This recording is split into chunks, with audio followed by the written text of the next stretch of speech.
can't even grow my food anymore. What will happen to me? I'm doomed to starve. Tens of thousands of elderly Holocaust survivors in the former Soviet Union are living in extreme poverty, hungry, and forgotten. But through the International Fellowship of Christians and Jews, we can bring them hope. Eggs. It's my favorite food. May you be blessed. You say to them, we see you and we're here to help. If you call right now, your gift's impact will be doubled to help save lives. Just give me 30 minutes a day for 21 days and the weight will come off. You want to know the one mistake most people make when they want to lose weight? They try to overhaul their entire life at one time. My secret is you just commit to 3 weeks at a time.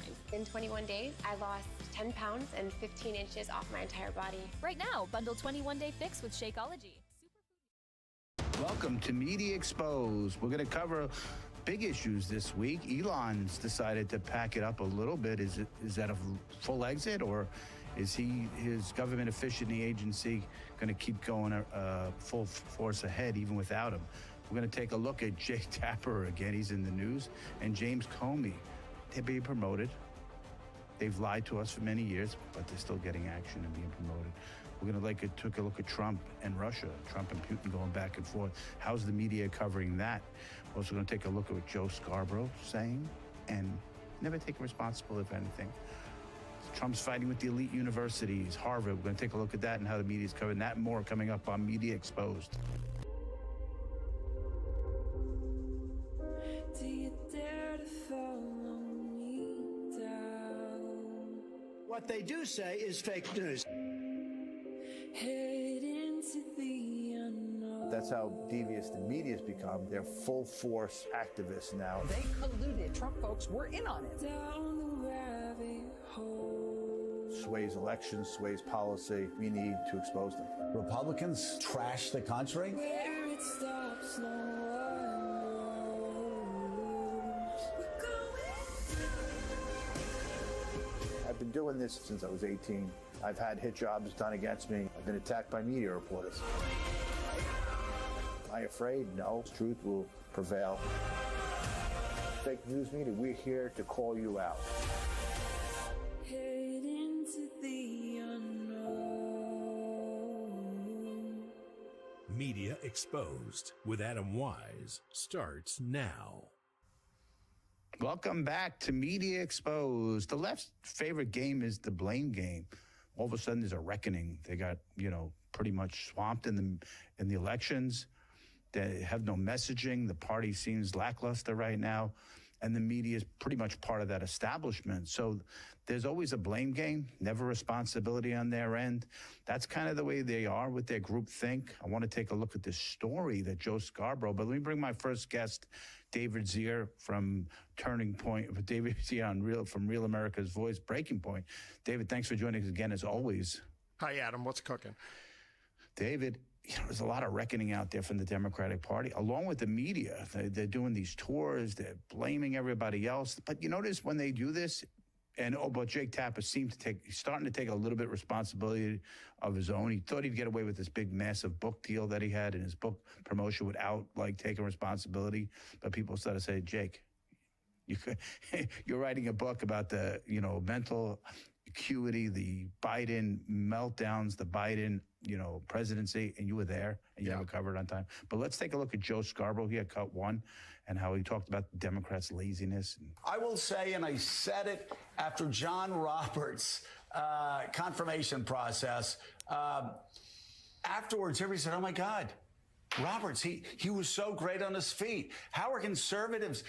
How did this happen? A conservative, and Grover Norquist said, Jonathan Lemire, that he said, because if you were a conservative at Harvard Law School, anytime you opened your mouth, you better have thought through it about 20 different times because you were going to get crushed. Whereas, and here's the important point, now we talk about why the left may be adrift and at loss. The other side of that is the intellectual laziness that occurs every time you open your mouth, and they all agree with you. And you're part of groupthink. So you never have to defend your ideas. So when you go out and run a campaign and you think everybody's going to agree with you, it's just the opposite. You never had to be on your toes before intellectually, and now you do. It's like some parent yelling at you and screaming at you every day, and then they say to you, why are you, acting in this manner? Well, you're screaming at me every single day. There's no responsibility. You are part of that group think, Joe, right? Yeah, Adam, you know what I'm talking about, David? You see that? Yeah, 100%. And listen, the college debates, they're in a bubble. Once again, Scarborough is on the wrong side. The Dems still can't figure it out. He says liberals aren't taught to defend their ideas like conservatives are, but he keeps missing the point. It's the intellectual thought and the overthinking that is the exact problem for the Democrats. They've lost common sense. They're drowning in intellectual drivel put forth by college professors, brainwashing their students, and they've abandoned real-life pragmatic principles that came out and elected Donald Trump. They did a retreat, was it last week or it might have been the week before? They did a retreat, this big retreat somewhere to talk about how we win back men, right? The problem is, it's not that difficult. The problem is you're stuck in a party that can't offend everybody, can't crack jokes, don't know how to, you disrespect the notion of being an alpha male. So if everything you say is you can't act as strength, you can't act as, a positive role model as a male and do the things you're supposed to do, take care of a family, take care of your lady. If everything is that detrimental to your ideology, your philosophy, you won't win back men. Period. No matter how many papers they do and how much groupthink did you see that? Did you read up on that? Seminar they had? Yeah, I did see that. And I would just add that, a debate team never built a skyscraper, so, these real world solutions, require somebody who has the savvy and the knowledge and the experience above and beyond college. I mean, that's just the foundation. There's this big battle going on with Trump and the elite universities. And I didn't know this, that 30 some odd % of these, students in elite universities are foreigners, right? Why are we're pushing this diversity in these elite universities. But what's important to understand that Trump is bringing out this message because he has the bully pulpit. So we're able to, for years, I didn't know this. So Trump's bringing out all these different messages because he does it right in the smack in the middle of the Oval Office, right in front of the legacy media, right in front of their faces. So it's good he's getting the information out, which is important. That's why I want to go to cut 2 here. And he gets a question in the Oval Office. It's not even, I think he was swearing in our friend, Judge Jeanine Pirro, but he was asked about Harvard. And watch how he answers it on Club 2. How will the confrontation with Harvard end? You will see? I don't know. I don't know. Harvard's got to behave themselves. Harvard is treating our country with great disrespect. And all they're doing is getting in deeper and deeper and deeper. They've got to behave themselves. I'm looking out for the country and for Harvard. I want Harvard to do well. I want Harvard to be great again, probably, because how could it be great? How could it be great when you have Harvard announced 2 weeks ago that they're going to teach remedial mathematics, remedial, meaning they're going to teach low-grade mathematics, like 2 + 2 is 4. How did these people get into Harvard if they can't do basic mathematics? How did they do it? I mean, people with 1,600 on their boards don't get in, and they're letting people in, and they're bragging about how they're teaching them basic mathematics. Where did these people come from? So we have to look at the list, and Harvard has to understand the last thing I want to do is hurt them. They're hurting themselves. They're fighting. Columbia has been they were very, very bad what they've done. They're very anti-Semitic and lots of other things. But they're working with us on finding a solution. And, they're taking off that hot seat. But Harvard wants to fight. They want to show how smart they are. And they're getting their ass kicked. Yeah, David, if you understand that from the point of and he's bringing out issues I didn't even know about. This remedial thing in Harvard, we used to look up at Harvard as the gold standard, the elite. We grew up in the neighborhoods. If we just, wow, Rob around the corner is going to Harvard, right? It was something so prominent, Harvard, Yale. Now it's this flooding of international students, DEI, teaching smut, anti-Americanism. So it's really, Do you think Trump is a little too aggressive here, or it's fine what he's doing, pushing back against Harvard, fighting, pulling it, funding? Adam, he's calling them out, and it's pretty simple math. These elitist institutions are so arrogant. Stop encouraging anti-Semitism and DEI garbage while you're taking public money. Maybe Harvard can teach that in their remedial math class. And I was reading a Vox article this morning, and they were claiming the privilege of having elite universities like Harvard make up for the fact that the K-12 education system in America is deficient, and our country is going to suffer because Trump is attacking Harvard. And then you have CNN deceiving the public, reporting that MIT is ending its DEI program. They're not really ending it, though. They're just shifting it to lower levels because Trump is anti-diversity, CNN says.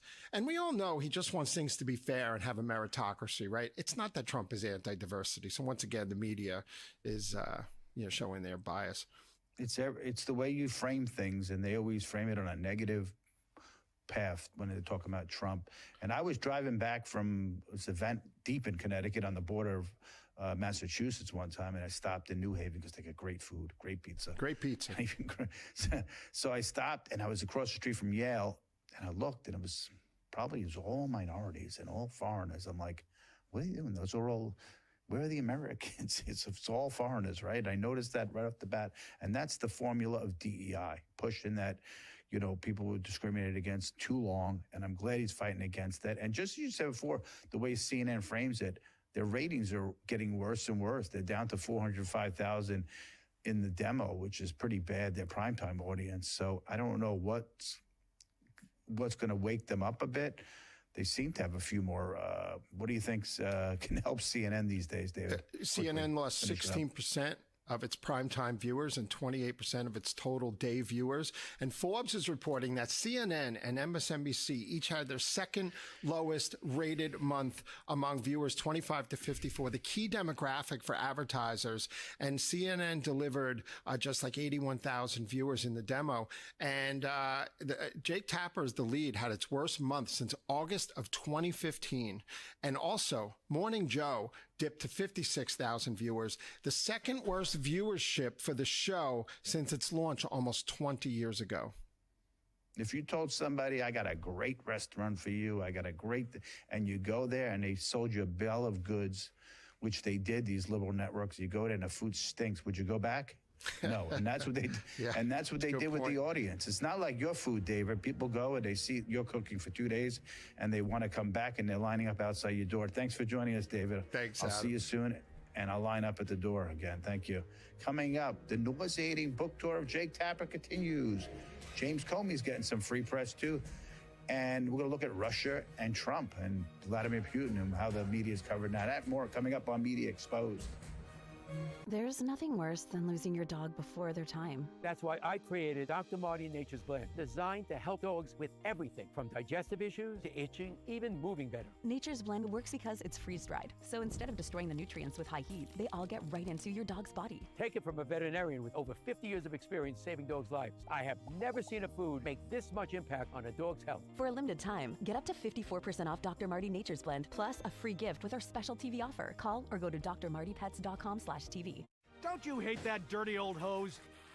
It kinks, splits, and it always leaks.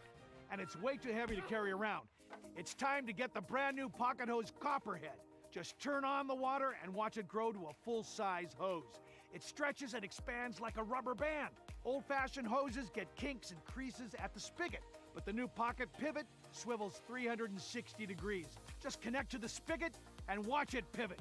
And when you turn off the water, away it goes, shrinking back to a pocket-size hose. And it makes it easy to carry and put away. Copperhead.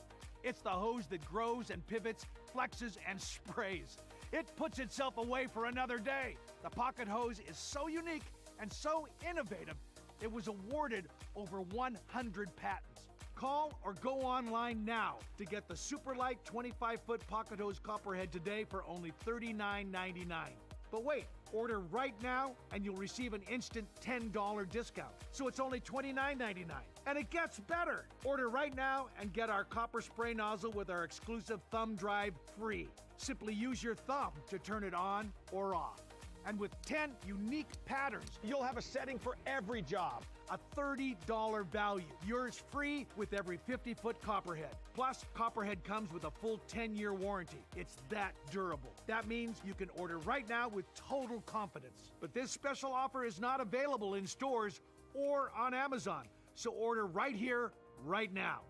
And with rising costs, this may be your last chance at this low price. There is a strict limit of 3 per order. So don't wait. Order now. To order, call 1-800-957-6191 or visit getcopperhead.com. So call 1-800-957-6191 or visit getcopperhead.com. Order now. Do you suffer in pain? Are you stiff, tense, or less active? Introducing the Easy Well Remedy Massage System, a triple fusion of therapeutic experiences. Full body vibrational therapy increases blood circulation and reduces inflammation. Infrared heat penetrates deep to reduce pain, soothe, and relax. The Ultra Shiatsu pillow with 6 heated nodes mimics a professional massage. Plus, it's detachable for deep relief anywhere you need it. Experience the true remedy for your pain and stiffness. Call now.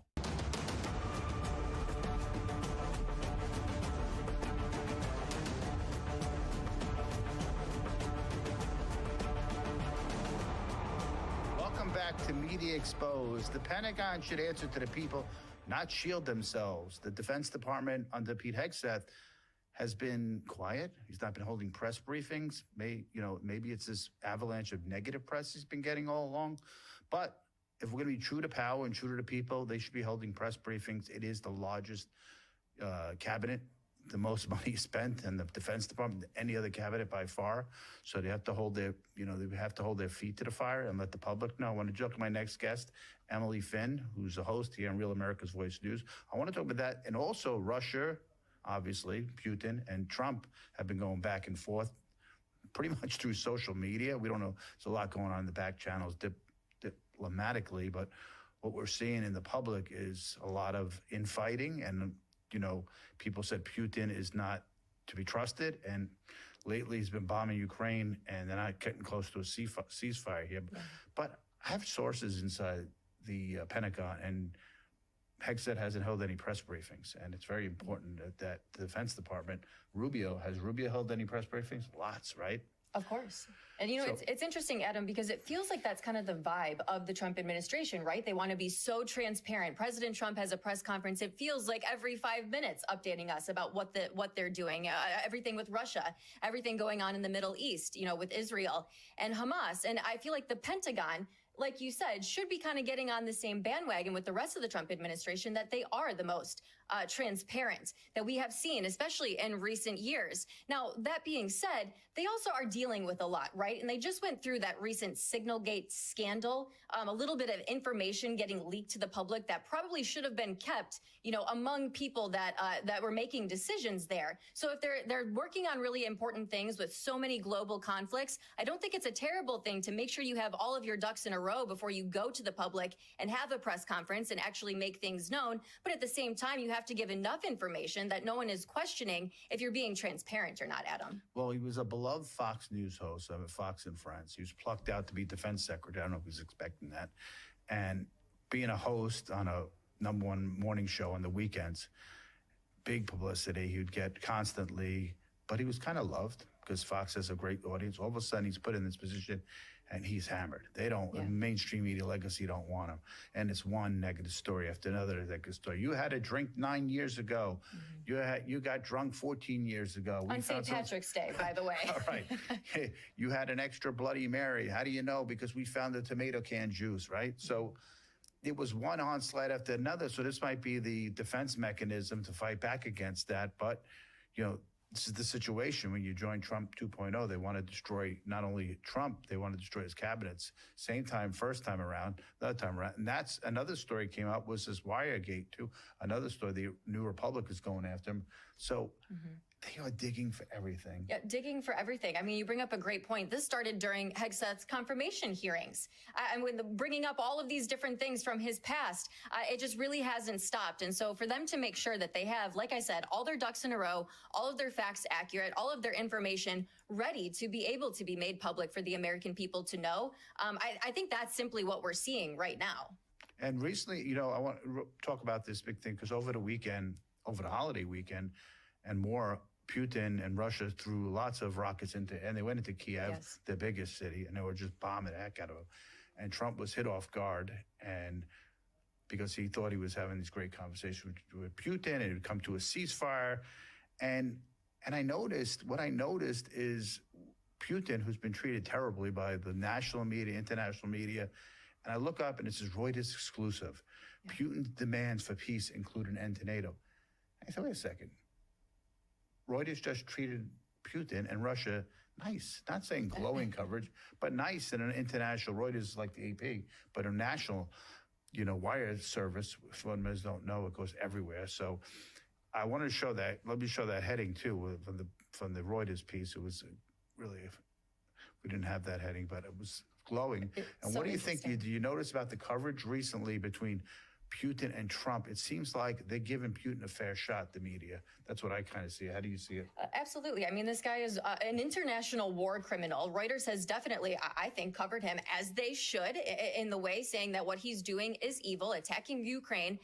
Obviously very wrong. The United States is working very hard to have both of these countries come to the table and negotiate some kind of a ceasefire, some kind of peace negotiations, put an end to all of this killing and an end to this war. But it's funny, the moment that the mainstream media is faced with who is going to be your bigger boogeyman, international war criminal Putin or Trump? I mean, and now they're giving Putin even more favorable coverage. And Adam, it is mind-boggling. It is disappointing. It is frustrating. And I hope that one day President Trump will have a fair shake in the media.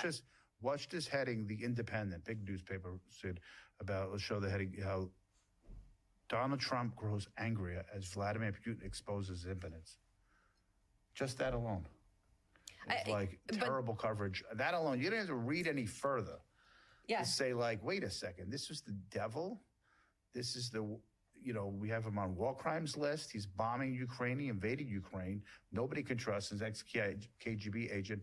And yet the media still seems to go one in just to get to Trump. Absolutely. And whose side are you on? Everyone gave Trump the hardest time, saying that he was, friends with Putin, that he was trying to, not give him as hard of a time as he needed to. And the moment that Trump finally says, all right, look, Putin, you are playing with fire. I don't know what the hell you are doing. Don't know what's going on with him. Now Trump is the bad guy. It makes absolutely no sense. I think this was Margaret Brennan. Watch this. I'm going to show cut 3 here. It's a reporter in the White House the other day. It was something unrelated to this, but she asked him a question about, is he being played by Putin? Watch this. Do you believe the Russians are being disrespectful when they say that your criticisms of Putin are simply an emotional response? And do you still believe that Putin actually wants to end the war? I can't tell you that, but I'll let you know in about 2 weeks. Within 2 weeks, we're going to find out very soon.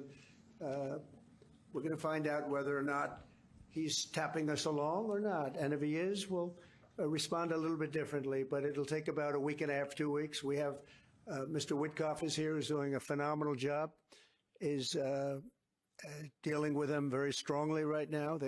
They seem to want to do something, but until the document is signed, I can't tell you. Nobody can. I can say this, that I'm very disappointed at what happened a couple of nights now where people were killed in the middle of what you would call a negotiation. I'm very disappointed by that. Very, very disappointed. Yeah, please. That was actually Nancy Cordes of CBS who said something to the effect of an emotional response does Trump have towards Putin. Yeah. Obviously, it's negotiations. He's not going to say what he's thinking or what he's going to do. He said he basically gave a time limit here of 2 weeks, which is fine in negotiations. What do you think of that whole clip?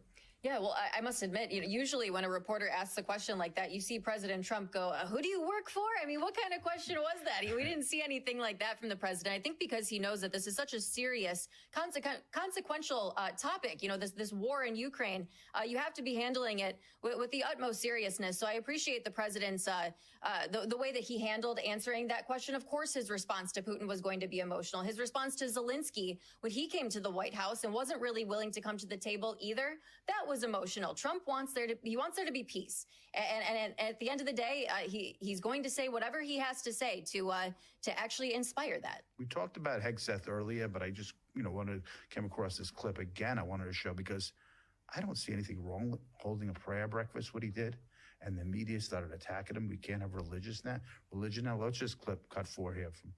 It's interesting. The question is, I've gotten some criticism for hosting a Christian prayer service at the Pentagon yesterday. We said it very publicly. We said it very proudly. Appealing to heaven, to God, is a long-standing tradition in our military. I'm very proud that we're starting a monthly voluntary service at the Pentagon. George Washington was on bended knee with the troops, praying for God's providence and protection in that moment. Chaplains and ministers and Christians and people of faith across generations have prayed because of the business that we're in. I mean, the business of the 82nd Airborne, and you watch that 911 button for the country, is a dangerous one on behalf of all of us. And we appeal to God. I appeal to Jesus Christ for that protection. We're going to speak that word and be open and willing to talk about that at the Pentagon. If they want to criticize that, they're on the wrong side of a very important issue. So thanks for coming with us today. We'll see you on the other side. Thank you. You know, it's a little slick game the media does, Emily. They go, Mr. Defense Secretary, Mr. Hexer, you're getting a lot of criticism about the prayer breakfast. No, he's not getting a lot of criticism. The media, you're giving him the criticism. So it's a little games they play to confuse it. It's like they actually pretend that the public's complaining about him holding a prayer breakfast. But if we lined up 10 people, Democrats met, I don't think anybody would have a problem with him having prayer breakfast once a month. Do you? Absolutely not. See the games the media plays? So the media wants, they should say, you're getting a lot of praise for your prayer breakfast. A lot of people really support this. They support that you not only are very strong in your faith and you know exactly what you're talking about with your Christian values, but also with your history. If you notice, he said there that George Washington knelt down in prayer. I mean, our country was founded on Christian values. It shaped our Constitution. It shaped all of our laws. And so if people don't want to accept that, that's okay. But part of being a Christian nation is that we accept everyone, and everyone is able to practice their faith in the way that they want here. Hegseth should be commended and should be respected for standing by his Christian faith and in instilling that into the Pentagon. A lot of the problems we have in this society, in American culture, we've lost God, we've lost faith, we've lost religion because of the media pounding on things like that and asking such frivolous, dumb questions. We have a problem with saying a prayer. Why would you have a problem with saying a prayer? Men that are fighting for the country, men that are going up on bombers, men that have to dive into countries as warriors and fighters, they can't pray. If anybody can pray, they should be allowed to pray, right? Amen to that, Adam. So up next, we'll talk about the publishing house, how they keep rewarding bad behavior. Jake Tapper, James Comey, and Kamala Harris was out on the stump. Guess where she got her first big gig? That and more coming up on Media Exposed.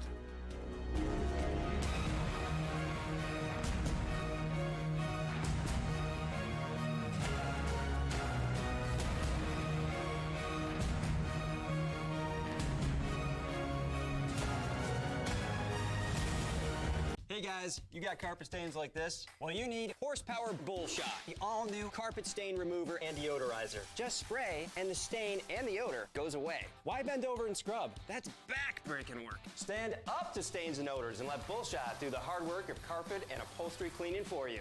You love your pets, but when Fido has an accident, you better have Bullshot. This black light shows every drop of that urine stain, but Bullshot quickly eliminates that stain. The secret is an advanced foam action formula that penetrates deep to emulsify and neutralize stains and odors, lifting them from the fiber. With a formula safe for kids and pets. And it's made in the USA. Ever accidentally spill red wine on your carpet? I can shoot from the hip with pinpoint accuracy. Bullshot is like spraying an eraser on your floor. That stain is gone for good. For older and tougher stains, just give it a little rub and watch as Bullshot works its magic. Just point and shoot.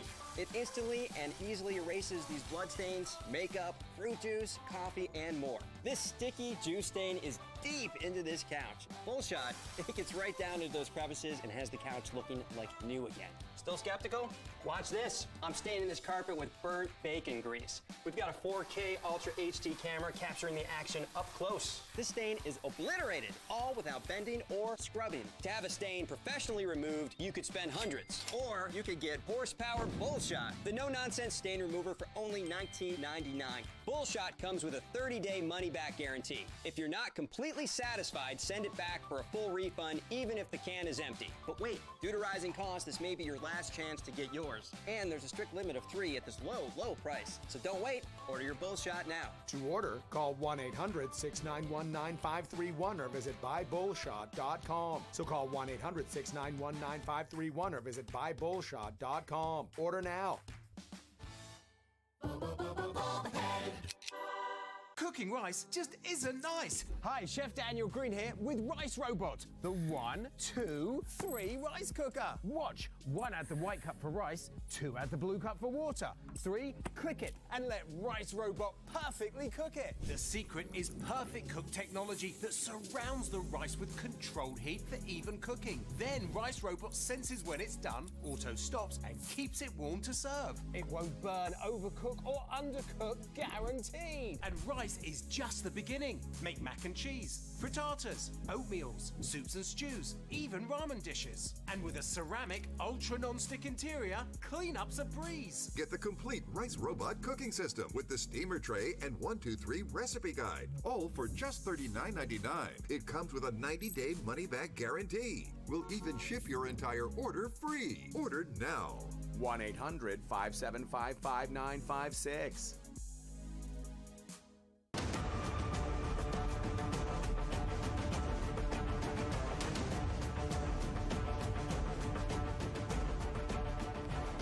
Welcome back to Media Exposed. I'm going to say it, liberal privilege pays. Why do failed bureaucrats, James Comey, the news anchor, Jake Tapper, get rewarded for misleading us for years and years? They keep landing lucrative book deals because the corporate publishing houses reward narratives that reinforce the liberal orthodoxy. They're part of the big echo chamber of liberal establishment, the Hollywood culture, the media, the advertising industry, and the book publishing, which is a big part. Because I used to do a lot of book deals back in the day, and they wouldn't even think of putting on a conservative. They wouldn't even, have meetings with us when Trump was a presidency. And then the media treats them with kid gloves. These liberals never calls them out for their BS and hypocrisy. Selective outrage always. Jake Tapper cries foul recently when a liberal host goes off on his kid because his kid said, I want to be a football player. And all of a sudden he comes up and says, wait a second, you're going after my son. He sees what it's like all of a sudden. Now, Comey gets a friendly sit down with Jen Psaki to spread more anti-GOP slander because establishment media protects its own amplified voices. That's saying the same people petted the Russia hoax now get book tours, book deals, lucrative payments, and more. Also, our great savior, the joyous one, Kamala Harris, was recently out on a tour. She got actually a paid gig. Her talent agency, CAA, got her something big, because I want to bring in my guest, Emily Finn. Emily, remember she was after Joe Dementia's breakdown in the debate we saw her, and she got this rollout. It was this, and they probably would have propped up Joe and kept him in as the presidential candidate if he would have done. He could have done bad, but if it wasn't such a meltdown that was in front of the American people's eyes, that he really is out of it. And then that's the only thing. They don't care if they could keep it hush hush and private from the public that this guy's out of it, dementia, and he has prostate cancer. They would have. Oh, they kept it as quiet as they could have for as long as they could have, and they crowned Kamala Harris. They, like you said, rolled out the red carpet, propped her up in the media, and she still was that bad of a candidate that she got beat that bad in the November 2024 election. And how did they prop up someone so much when she never even gave an interview? The joyous or got a single vote. The joyous one. She's amazing. She's the first African American. We heard this coverage like I've never seen for that 2.5, 3 weeks at the convention, and yet she didn't give one interview. Pathetic. It's pathetic. You think the media establishment would say, Kamala, because their job is to find exclusive, right? Who's going to be the first exclusive? Who's going to get the second interview? And they're supposed to be real journalists, supposed to be fighting for that. And nothing. They're such props and propaganda for the Democratic Party that it backfired on them. But I want to show you, because CAA, she got the talent agency from Los Angeles, California, CAA, to get her book, get her gigs, and to make some money on the outside. She could do that, right? Let's see what she's worth. Let's see what kind of American companies will hire her, bring her in for speeches. None did. So her first little speech was in Australia. Out of all places, a real estate convention brought her in. People paid $1,000 supposedly to hear her wisdom. I want to show you some of her wisdom here. Let's go to cut 4.5. I often talk about the fact that I was raised in an environment where everyone was marching and shouting for justice. They see what can be, and they're unburdened by what has been. I have a lived experience that has taught me something I talk about all the time, which is my lived experience that tells me that the vast majority of us have so much more in common than what separates us. I grew up in an environment where a common word was hormones. By the way, we can talk about the importance of the passage of time. There is so much about this world that we know and we don't know. And that is very humbling.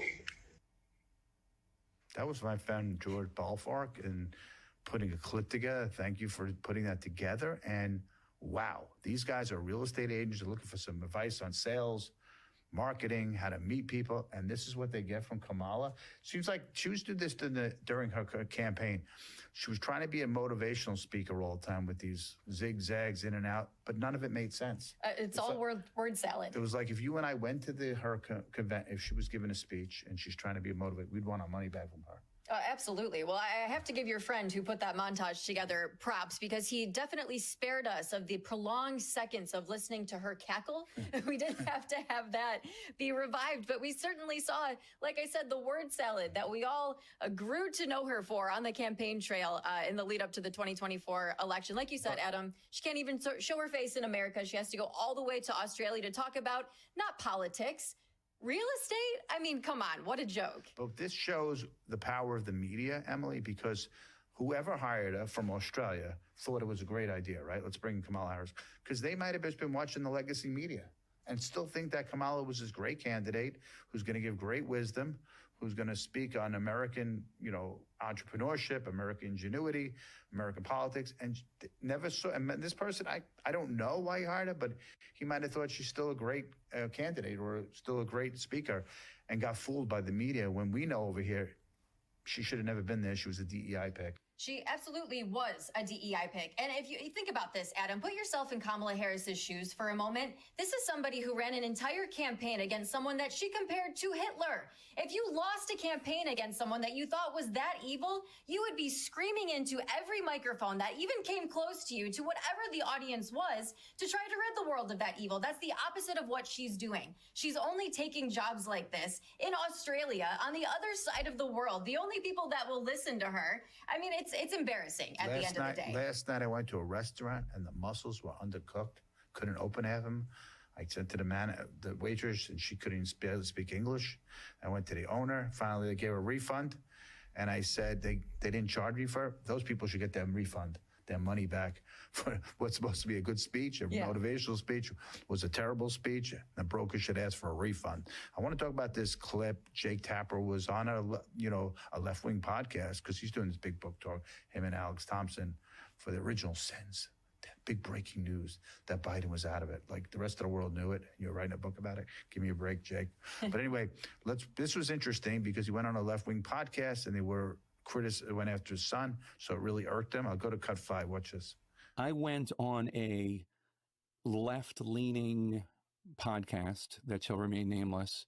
And we were talking about my kids because I think they were both people without kids. And they asked me about my son. And I said he was, he's a football player and he wants to be a policeman. And their joke was about my 15-year-old son. Oh, how does he feel about minorities? Like the idea that he wants to be a policeman, therefore he's racist, my son. And that was the big laugh. And then I got dragged in the comments and all that stuff. And I thought to myself, this is why you are losing elections. 100%. Like my football playing son, who has no political views. He's 15. He thinks about World War II and gaming and playing linebacker. That's his world. You're deciding he's a racist because he wants to be a cop. And why does he want to be a cop? He wants to be a cop because he wants to help people, and he thinks that's the best way he can help people. And that's how the Democratic Party talks to men, not just white men, but men. And I get the idea that they thought Tim Walz could what's the term he used? Code switch or something? He thought that he could train. And then Jake was going to say that they thought Tim Walz was going to be able to man-switch. Forgot the word. I forgot the word they used, but he was able to speak to the man. But, you know, Jake, you notice how he knows I'm not to be nameless. He wouldn't want to call out the liberal podcast. You'd think it was a conservative podcast, he'd call. I don't think he'd have any problem calling him out. No. And probably be articles about that they said this to him. But at least he figured it out. Jake, where were you 5 years? He said, this is the kind of junk you created by criticizing police over and over again, putting police down during the Black Lives Matter riots across the country, making police sort of the enemy of the public. The media was terrible. When I grew up, Emily, we respected cops. We looked up to cops. And what they did to the police during those few years was disgusting, terrible, and they should be ashamed of themselves. And now he's getting a little piece of it. What do you think? I think it's horrible. Well, first of all, let's call out that, yes, the cancel culture, the people trying to say that his son wanting to be a police officer has anything to do with racism. I mean, that is wrong in itself. But it is hilarious to see Jake Tapper getting all upset about this when he is one of the perpetrators of this cancel culture and has been for years, as you pointed out, on his network. I mean, if his son wants to be a police officer, sadly, the America today that he would grow up to have that kind of career in is a completely different place, a place that automatically assumes that police officers are racist because of the kind of coverage that Jake Tapper did. He was complicit in exactly this bullying that his son had to endure, that he was so upset about in this podcast. It's really awful to see. I want to go to a clip here because James Comey, after he did that 86-47 on the beach, plays dumb like he doesn't know what it is, still getting coverage, major coverage, which is if a conservative ever did that towards when he was President Obama, they'd be banned from TV. Let's go to cut 6 and watch what he says, calls the Republican Party white supremacists. Watch this. Do you think there's one of the things that is happening now is that the Trump administration is, of course, testing the system in ways it hasn't been tested before. In the law enforcement sense, do you think there are laws that should be put in place that would help better manage this that aren't in place now? I mean, are we equipped? Is the law enforcement system and the legal system equipped to deal with what we're seeing now? Probably there could be changes at the margins, but in the main, we have the tools. There are cultural impediments to doing this work. Let's say you work in the FBI. You know that one of the two political parties is, let me put it nicely, white supremacist adjacent at a minimum. And so why would you want to throw your career on that side of the line and be some? You believe this? On MSNBC, he says that after what he did. And that is exactly the kind of rhetoric that Jake Tapper was getting so upset about. When you automatically just sum people up into a category and try to make assumptions about them, it's so unfounded, Adam. Emily, I really thank you for joining us in the set here. We'll see you soon. Yes. Up last, Elon criticizes one Trump move, and all of a sudden he seems to get favorable coverage, and suddenly he was a darling. So that and more coming up on Media Exposed.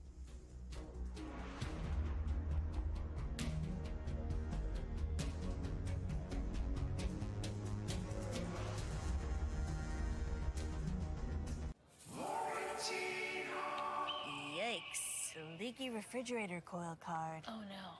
But your future is bright with an American Home Shield warranty to protect your covered home system. Don't worry, be warranty. Hello, I'm Veronica. My name is Darvin. I'm Courtney. I'm Jackie. And we switched to Consumer Cellular. My previous provider was terrible. Surprise, we've changed your rate. We wouldn't get to talk to a person. And then all of a sudden it disconnects. Now with Consumer Cellular, no problems. Better customer service. They tell me exactly what I'm paying and why I'm paying for it. It's within $1 of being half of my old bill. With Verizon, I was paying about $150 a month. With Consumer Cellular, I'm paying about half that. Okay, this is doable. This is affordable. I'm getting the exact same coverage for half the price. That's a beautiful thing. Done deal. I got to keep my phone. I got to keep my number. Switching over took about 20 minutes. That's it. It's month to month, very simple. It's been amazing. I was now a Consumer Cellular customer. And I've been bragging to my friends about it too. Call 1-800-726-2125. To switch and save up to half with Consumer Cellular. Plus, new customers can save $25 when they switch today.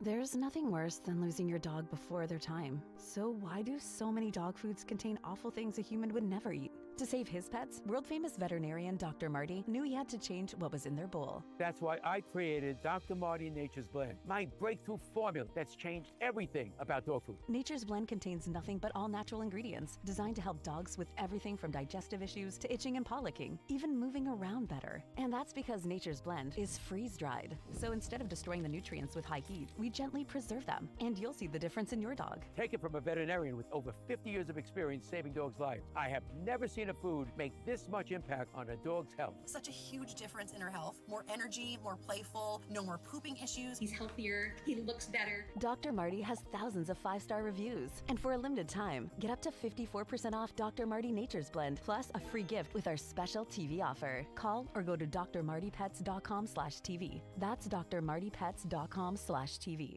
Do you suffer in pain? Are you stiff, tense, or less active? Introducing the Easy Well Remedy Massage System, a triple fusion of therapeutic experiences. Full body vibrational therapy increases blood circulation and reduces inflammation. Infrared heat penetrates deep to reduce pain, soothe, and relax. The Ultra Shiatsu pillow with 6 heated nodes mimics a professional massage. Plus, it's detachable for deep relief anywhere you need it. Experience the true remedy for your pain and stiffness. Call now. The bathroom of your dreams is only a phone call away with BCI Bath and Shower. We can make your ordinary bath and shower extraordinary. This is not a cookie cutter design.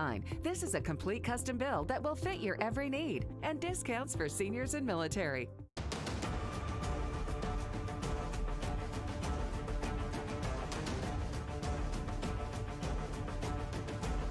Welcome back to Media Exposed. The media's love is conditional on certain things. Elon rips Trump's bill, and suddenly the media treats him like a misunderstood genius again. All it takes is a little bit of nudging towards Trump, and he's in the good graces again. Take a shot at MAGA, and we're going to sit down with you and actually give it decent coverage. Praise by convenience. Same outlets that painted Elon as a far-right threat now call him reasonable. The second he criticized Trump, it's not journalism, it's a narrative manipulation of the media. Attack Trump, get a pass. The fastest way to get a media makeover, oppose America first policies. Elon didn't change. The media just found temporary use for him. He's always been this budget hawk. It seems like that's what he came in here for. He didn't want a big, massive bill. The real threat to the mainstream media at the end of the day is Trump. They'll tolerate Elon, censorship, scandals, and all if he helps slow Trump's agenda. I want to welcome my next guest, Dennis Neal, host of What's Bugging Me podcast. And he wrote the book on Elon, the genius of Elon Musk. Dennis, early in the week, as my scheduled time as a special government employee comes to an end, I would like to thank President Trump, real Donald Trump, for the opportunity to reduce wasteful spending. The Doge mission will only strengthen over time as it becomes a way of life throughout the government. That was his parting message. Yes. Through Twitter. And it's not shocking. He said it was only temporarily. A man of his and yet it's making man of the world. It's making waves of news, isn't it? My gosh, it's just going around the world. And I wonder if I don't hear a collective sigh of relief from both parties feeding at the same trough. Oh, good, maybe we withstood this threat. I think they're underestimating that this is only beginning. But I'll tell you, Adam, I think that Elon is leaving not because he has been defeated. I think he's leaving in part. There was that agreement you have to do only 130 days and you're out. But he's leaving because he's disgusted. And I mean, I can't believe that even the Republicans have been slow to put the Doge cuts into law. Yeah, I know he announced the fraud, he announced the cuts, but have they taken into effect at all? Really? There has to be Congress controls the spending, right? Yeah, but I did look in this big, beautiful bill, and I asked Grok to read it and put out a good summary of it. And in the bill is $1.7 trillion in spending cuts over 10 years. That's $170 billion a year. That must be the $170 billion that Doge has been putting up on its website. I think it must be the same thing. The two figures are too coincidental. So I'm hopeful that, at least they're doing that.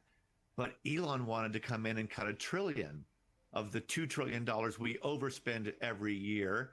It was only a 15% cut of total spending of $7 trillion. And oh my gosh, it was too much of a shock to the system. And, I think that the people he has in place, though, Adam, I think that those cuts will begin to collect and snowball. I think that Elon will continue to use his 200 million followers on X to tell him about the graft that the Doge people are finding. And so this isn't over. It's only beginning. But like, you're growing up, David, Dennis, and there's the bad guy, whether it's school, middle school, high school, college, and the guy next to him automatically becomes the bad guy because he's hanging out with that bad guy, right? He just happened to be the friend. Right. That's the way the media treated Elon. He's the bad guy because he hung out with Trump. If he leaves Trump, criticizes Trump, he'll be beloved. Genius, Elon again. You see that? Well, you see how that played out? I find it hard to believe they'd be that fatuous because they can't forgive him for helping elect Trump. Not only is 250 million in contributions to PACs and stuff, the X platform being freer and letting conservative voices speak out and letting us challenge the conventional media lies that they try to masquerade as truth. That was a huge difference in the election. I don't know that liberals are going to be willing to forgive him that much for all of that. Now, as for the CBS Sunday morning interview, and that's where the soundbite came from, where he said, look, I'm disappointed. He was being as diplomatic as he could, right? But then the media just latched on it, has him ripping the Trump bill, Let's play that cut. Cut 7, Dennis. Watch the CBS interview with Elon. So, I was disappointed to see the massive spending bill, frankly, which increases the budget deficit, not just decrease it, and undermines the work that the Doge team is doing. I actually thought that when this big, beautiful bill came along. I mean, everything he's done on Doge gets wiped out in the first year. I think a bill can be big or it can be beautiful, but I don't know if it can be both. My personal opinion. But it's so glad he cared so much about that bill, right? Yeah, I'm glad Elon is keeping his sense of humor about this. Instead of being bitter, and he didn't rip into anything. And it's so interesting to see the media just jump on this, and they're hoping that Trump will take the bait and will smack back. They'd love to split these two men apart. I hope that they are unsuccessful. I hope that these two guys stick with it. I think Trump is more secure in his second term, right? And I think Elon is actually relieved and happy to get back to business, and so are his stockholders. Tesla's had a very nice rebound. I happen to own those shares. Yeah, and Trump is more confident, more in himself the second term.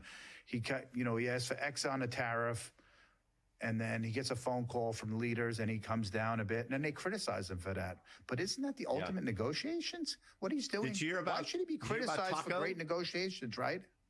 Did you hear about TACO? The new acronym TACO. Trump always chickens out.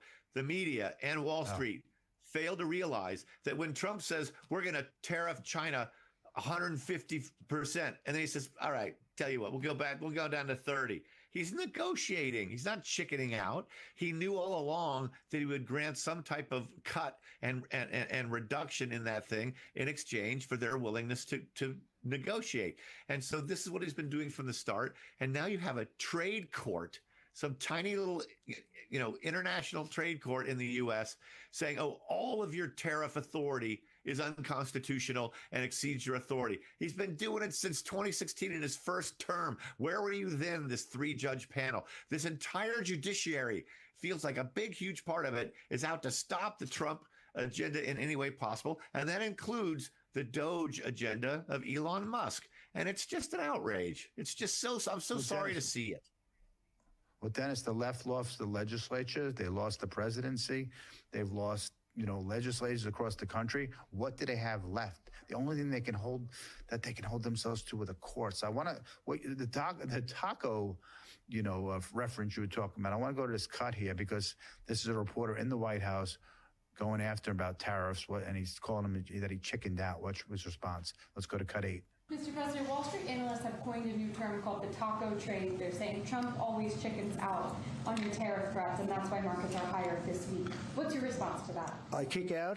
Chicken out. Oh, isn't that nice? Chicken out. I've never heard that. You mean because I reduced China from 145% that I set down to 100 and then down to another number? And I said, you have to open up your whole country. And because I gave the European Union a 50% tax tariff, and they called up and they said, please, let's meet right now. Please, let's meet right now.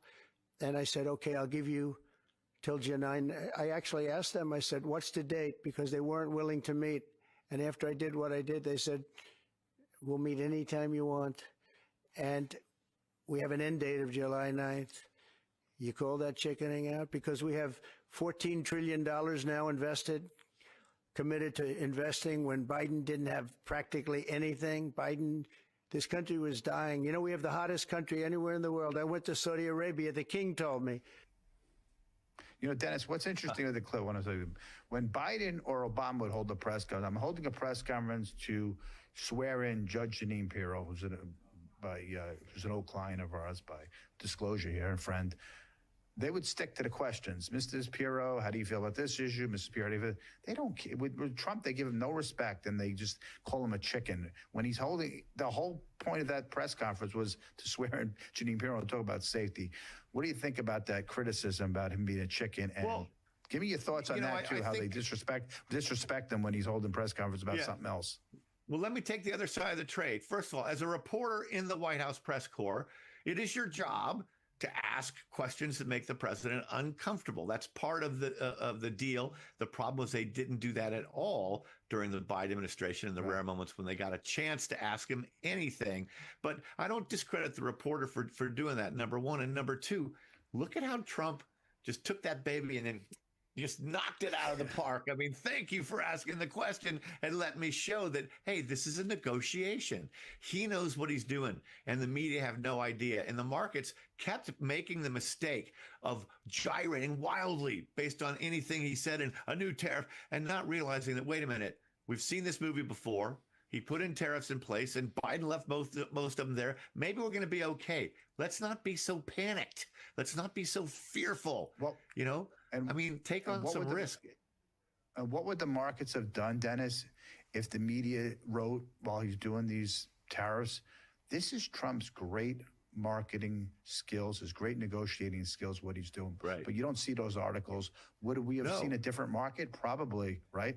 As a matter of fact, Jeremy Siegel, a very famous Wharton professor, said, my gosh, this is the worst policy in 95 years. Gerard Baker, the former editor at the Wall Street Journal, wrote that he's destroying the best brand in the world. It's irreversible. Irreversible damage. Give me a break. So much pearl clutching and hand wringing from these fear mongers. And really, it's because they hate Trump. Got to go, Dennis. Thanks for joining us. I'll see you soon. Thank you. A word from our partner, sponsor at Hotel Planner. You're frustrated with how confusing it is these days to find and book good hotel for yourself, for your family on large group events. Our friends at Hotel Planner have a cutting-edge hotel booking platform that's easy to navigate, AI-powered, and they've been in the business for more than 20 years. If you call their reservation line, you'll speak to a real-life human, not an AI bot. I want to thank Dennis Neal for joining us, Emily Finn on the set, and David Zier. We'll see you again next week, and Fran and Erin doing a great job in the control room. See you again soon next week on Media Exposed.